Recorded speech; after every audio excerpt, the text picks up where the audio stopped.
Your zip code in the United States tells people more about you than your job title.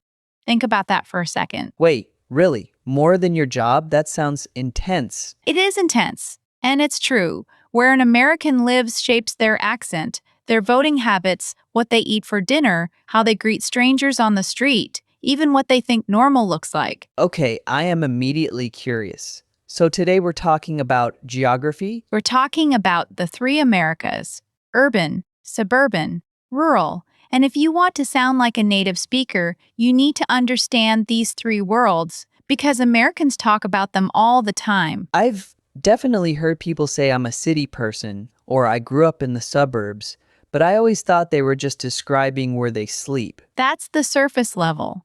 But underneath that simple sentence, I'm from the suburbs, there's a whole cultural story, and today we're decoding it. Perfect. Let's jump in. Before we go anywhere, Leo, quick question. When I say the city, what comes to your mind? Tall buildings, subways, noise, people everywhere. Maybe New York? Perfect. That's exactly what most non-Americans think. And you're not wrong. But here's the thing. When an American says the city, they could be talking about a place you've never heard of. Like what? A town of 50,000 people in Nebraska. That's the city to someone who lives an hour away on a farm. Wait, 50,000? That's a city? In China, that's a small town. Exactly. This is the first cultural gap. In the United States, the population density is so uneven that the word city has a sliding scale. To a person in rural Montana, a place with 15,000 people is a big city. To a person in Manhattan, a place with 1 million people is a small city. So the same word means completely different things depending on who's speaking. Boom. That's the key, and this is where learners make their first mistake. They assume city has a fixed definition, but in English, especially American English, it's relative, always relative. Okay, so how do I use it naturally? This is where I need the real examples. Good. Let me give you a scenario.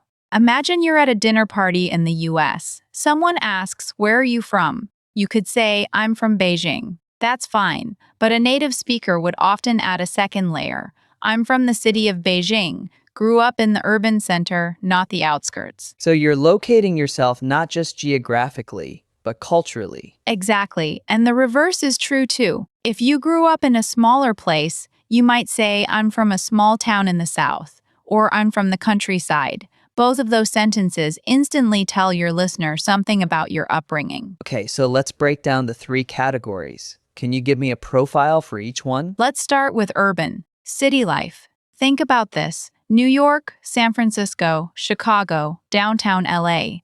In these places, people walk everywhere. They use public transportation. They eat dinner at 9 p.m. They live in apartments. Their neighbors might be from 15 different countries. That sounds familiar to me. That's how most big cities in Asia feel. Exactly. So if you're coming from Tokyo, Shanghai, or Seoul, urban America will feel familiar. But here's the cultural twist.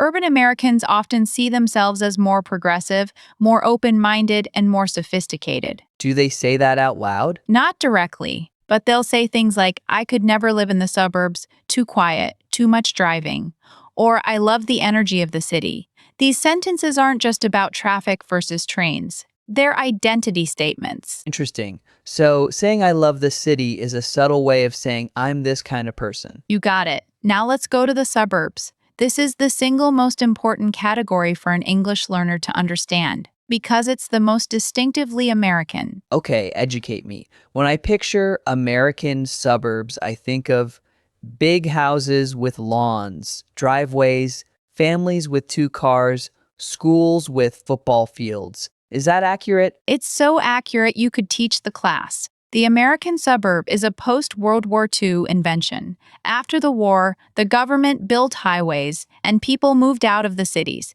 They wanted space, they wanted a yard, they wanted safety for their kids, and that became the American dream. So the suburb represents success? For many people, yes. "I moved to the suburbs" is often code for "I got married, had kids, and bought a house." It's a life stage as much as a location. So if someone says, "I grew up in the suburbs," they're telling you they had a certain kind of childhood. backyard barbecues, school bus stops, driving everywhere. Driving everywhere. That's a big one. I've heard Americans say you can't get anywhere without a car in the suburbs. That's 100% true. In a suburb, everything is spread out. The grocery store is a 10-minute drive. The school is a 15-minute drive. Your friend's house is a 5-minute drive. If you don't have a car, you're stuck. So when I go to the US and I'm visiting a friend in the suburbs, I should not expect to walk to the coffee shop. Correct. And this is where a lot of international visitors get confused. They think, oh, it's a town, so I can walk around. No. American suburbs were designed for cars, not people. You will feel isolated without a vehicle. Good to know. Okay, so number 3, rural, countryside, farm country. Rural America is the most misunderstood by outsiders. Let me paint you a picture. Imagine a town of 2,000 people. The closest grocery store is 20 miles away. People know each other's names. The nearest hospital is an hour's drive. High school football on Friday night is the biggest event of the week. That's a very different life. Completely different. And here's the language part. When someone says, I'm from the country or I live out in the sticks, that's an informal phrase, the sticks meaning very rural. They're telling you they value privacy, independence, and a slower pace of life. The sticks. I've heard that. Is it rude? It's casual. You wouldn't say it about someone else's hometown unless you know them well. But you can say it about your own. I grew up in the sticks, nearest neighbor was half a mile away. That's fine. Got it. Use it for yourself, not for others. What would a native say instead? They'd say, I'm from a small town, or I live out in the country, or I'm from a rural area. Rural is a useful word. Make sure you know it. Let me try. So, if I'm describing my hometown in a conversation, I could say, I'm from a small town in northern China. It's pretty rural. That's perfect. Natural. And now you're telling the listener something about your background without a long explanation. So the key is choose one of the 3 categories and use it to place yourself. Yes. And here's the surprise. Most Americans don't stay in just one category their whole lives. People move, they migrate, they change, and when they talk about these moves, they're telling a story about their personal growth. Give me an example of that. Okay, someone might say, I grew up in the suburbs, but I moved to the city for work. Now I can't imagine going back. That sentence says, I changed, I evolved, I became a different person. Or the opposite. I lived in the city for 10 years, but after having kids, we moved to the suburbs. Best decision we ever made. This sentence says, I prioritized family. I wanted a different life. So every time an American talks about where they live, they're also talking about who they are. Boom. That's the takeaway for today. Let's practice. Leo, I want you to describe yourself using one of these 3 categories. Okay, let me think. I grew up in Beijing, which is definitely urban, but now I live in a smaller city for school, so I'm from the city, but I'm currently in a smaller urban area. Good.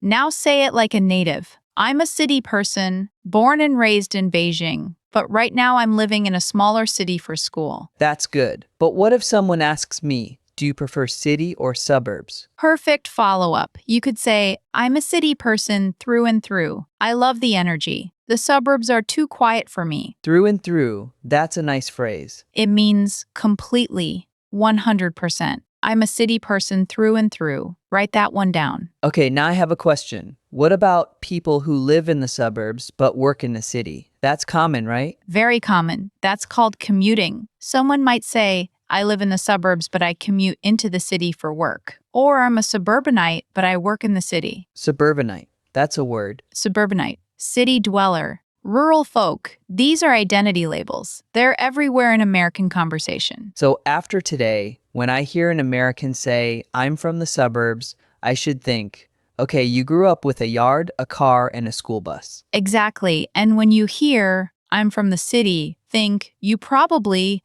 walked everywhere, ate takeout, and had neighbors from everywhere. And I'm from the country means you had space privacy and a very different daily rhythm. Perfect. Now let me give you the biggest cultural insight. In the United States, there is a lot of tension between these 3 groups. City people think suburban life is boring. Suburban people think city life is stressful and unsafe. Rural people think both are too crowded and fast. So everyone thinks the other group is wrong? Pretty much. And this comes up in political conversations, in friendly debates, in dating. Someone might say, I could never date someone who lives in the suburbs. That sounds like a joke, but there's truth in it. That's wild.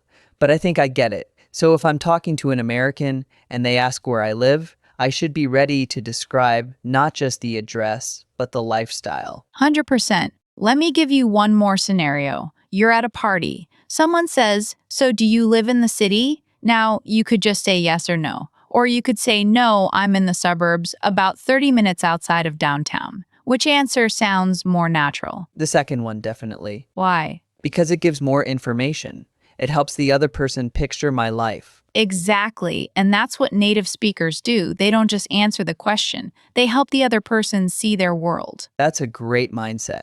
Not just answering, but helping someone see. Let's do a quick recap. 3 categories: urban, the city; suburbs, the in-between; rural, the countryside. Each one comes with assumptions about lifestyle values and identity. Use the right phrase to place yourself, and you'll sound 10 times more natural. And when someone tells you where they're from, you can decode the hidden message. Exactly. Now, here's your challenge for the week. The next time you hear an American say where they live, in a movie, in a podcast, in real life, listen for the category: are they from the city, the suburbs, the country?